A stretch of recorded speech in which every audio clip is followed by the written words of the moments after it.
हमारे चूली के पोताना की होई रे जइया हमारे चूली के पोताना की होई रे जइया रूजिया माई के देसा बीतै होले दीना आपन गाड़े का दीना बीतै की जइया अपन गाड़े का दिनावा की नहीं हो एक जइया बाना गाइली दूसरा बाना गाइली तीसरे बानावा मिला माझरा भाइया तीसरे बानावा माझीला भाईया तीसरे बना गई देता भाइया चूरी खुदी रोटिया की बीती जाता ना बहिनी गाड़े गादीना की बीती जाता ना देता भैया चूड़ी खूबी रंगिया की बीती जातना हमारे गाड़े का दिनावा की बैठूना बहिनी कदम जुड़े चाहिया की पूछले आईना अपने घर के धानिया से पूछले आईना अपने घर के धानिया से पूछले आई यही दे तू धानिया चूनी खुदी रोटिया की बीती जाता ना बहिनी गाढ़े का दिना की बीती जाता ना गाड़े का दिनावा की बीती जातना देवा राजाऊ चूनी खुदी रोटिया की होई हो जइया ना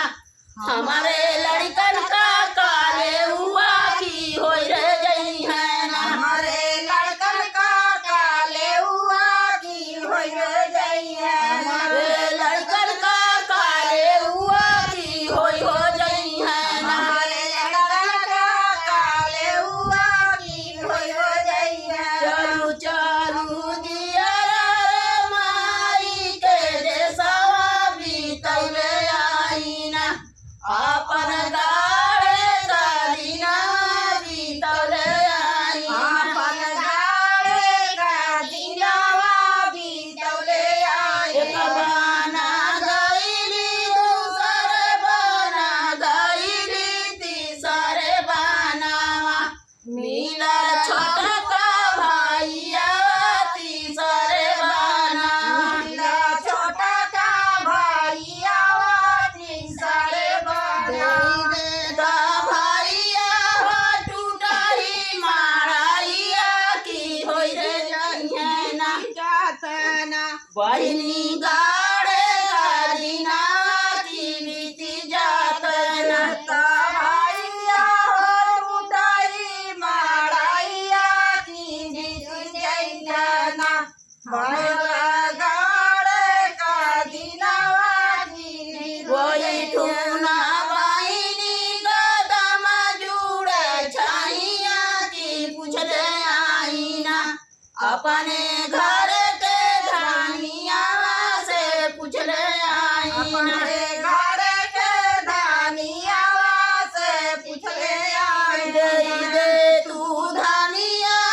टूटाई माराइया की बीती जाता ना बहिनी गाड़े का दिना की बीती जाता ना गाड़े का दिनावा की बीती जातना घरा जाऊ टूटाई माराइया की होई रे जइया ना हमारे चूली के नाना की होई रे